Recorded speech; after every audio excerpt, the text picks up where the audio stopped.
Hey guys, I'm Anna, and today I'm going to show you how to log into your FanDuel account. This video is going to be a step-by-step tutorial, so if you follow along, by the end of this video, you'll be able to log into your FanDuel account.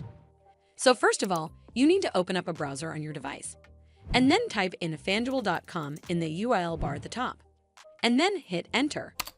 It'll take a bit to load up the website.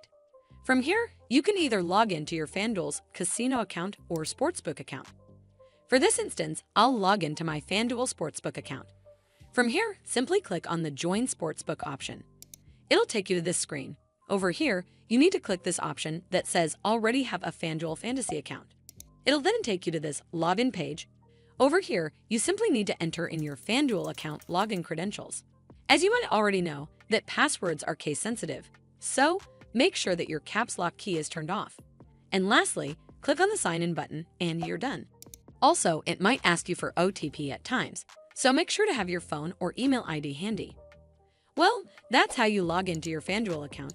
I hope you found this video helpful, and if you did, make sure you give it a thumbs up to see more videos like this, and don't forget to hit that subscribe button. We'll see you in the next one.